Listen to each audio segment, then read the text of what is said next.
Eduardo Vandercoy está con Jerónimo Venegas. Eduardo.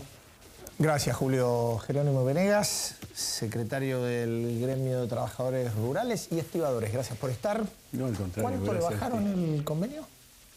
Bueno, nosotros habíamos acordado un 35.7% y nos bajaron el 10.7%. Perdóneme, sí. ¿Por qué la discusión a mitad de año o casi a fin de año? Nosotros discutimos en agosto esto. Ajá. Esto los comieron un mes, o sea, esto lo comió el gobierno, también hay que decirlo, porque el acuerdo había sido el 1 de agosto y lo tuvimos que terminar discutiendo a partir del 1 de septiembre. Convenio de agosto a agosto. Sí. Y ustedes tendrían... Nosotros habíamos logrado el 35.7% para llevar el salario mínimo a 3.000 pesos. El gobierno nos bajó el 10.7%, que no lo vamos a aceptar. Nosotros vamos a seguir luchando, hemos ido a la justicia. ¿Cuál fue el fundamento del gobierno? No tiene fundamento. Vea usted, Vandercoy, que nosotros tuvimos que argumentar por qué el 35%. A lo que nosotros, es claro, la carne estaba a 2 pesos y está a 12, la soja estaba a $150, hoy está a 400, pero ellos no tienen argumentos, simplemente a la usanza de la dictadura militar impusieron un 25%. Además, esto lo quiero hacer saber también, cuando un director nuestro le pregunta al presidente de la Comisión Nacional, a Álvaro Ruiz, ¿pero qué, esto es mano militar? Dijo, sí, es mano militar. La presidenta tanto lucha por los derechos humanos y tiene un presidente... ¿Qué estaría...? A ver, uno puede tener diferentes lecturas de esta decisión. Una lectura puede decir, bueno, usted es un dirigente gremial no enrolado con el oficialismo. Usted trabaja o trabajó para Eduardo Duhalde.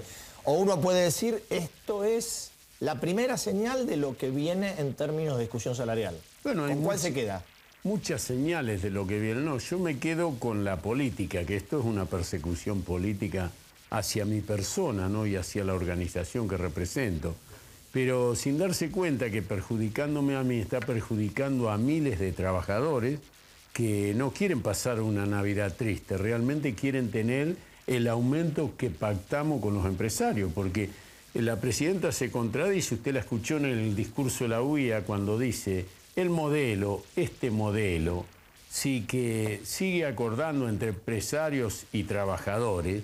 Nosotros acordamos con los empresarios, los trabajadores, y el gobierno no lo acepta. O sea, no homologa un acuerdo que realmente debería homologar. Ahora, la impresión, digo, esto lo manifestó, aunque no lo han hecho oficialmente público, extraoficialmente sí, el gobierno aspira a que el año que viene, aunque ustedes están haciendo una paritaria que es todavía del 2011, pero que el año que viene las discusiones empiecen con niveles bastante inferiores, ¿no? Digo, con el techo, un techo aproximado del 18%. Sí, pero esto no puede ser. Acá sabemos que la inflación es de un 26-27%. Además, todas las medidas que ha tomado este gobierno últimamente son inflacionarias.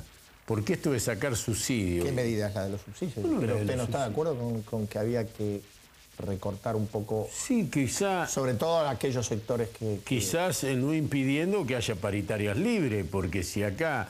hay inflación, además las medidas que han tomado son inflacionarias, porque esto de sacar los subsidios a las tarifas, quiere decir que las tarifas o el peaje hoy creo que subió un 30%, subieron los taxis, es que es normal que suban, eso va directamente al bolsillo del trabajador. Esto es así, entonces no puede pretender el gobierno que el año que viene se discuta con techo cuando la inflación... Si no se da lo que decía Perón, la inflación va por el ascensor y los salarios por la escalera, ¿no? Sí, igualmente también es cierto, Venegas, que cuando empieza esta carrera de que uno quiere ir por encima del otro en algún momento... En un país como el que tenemos no debería ser esto, ¿no? Porque yo digo, en un país como el que tenemos, esta inflación se puede licuar produciendo, ¿no es cierto? Trabajando para que se produzca más, para que haya más industria, para que... A ver, usted lo que plantea es cómo imagina que podría... Primero, cómo imagina que podría conocerse la verdadera inflación y segundo, cómo podría combatirse, ¿a partir de qué? Bueno, de la producción. Acá hay que poner el país en desarrollo. Acá ha habido crecimiento económico, pero no desarrollo productivo, industrial. Acá los capitales se están fugando todos los días, creo que es un tema que van a hablar ustedes. Entonces, En un país como el que tenemos, que se fugan los capitales, que no se produce, que se para porque acá nosotros sabemos que en el campo está todo el trigo de la cosecha anterior. ¿Cómo puede ser que este país no deje exportar, no deje producir y que se venda la producción? Yo digo, esta mercadería que está en el campo no es perjudicial solamente para el productor que la tiene, sino para el país, para la economía del país. Venegas, ¿cómo está hoy la situación de Moyano en la CGT? Bueno, bien, yo... Usted es amigo personal, pero es rival político, ¿no? No, rival político no, los dos somos peronistas, pero yo digo, cuando empezaron a tratar de sacarlo a Moyano a la CGT, yo digo, Moyano lo puso el movimiento obrero. Y el movimiento obrero el que tendrá que reunirse cuando se le venza el mandato y analizar quién es el que va a conducir nuevamente la CGT.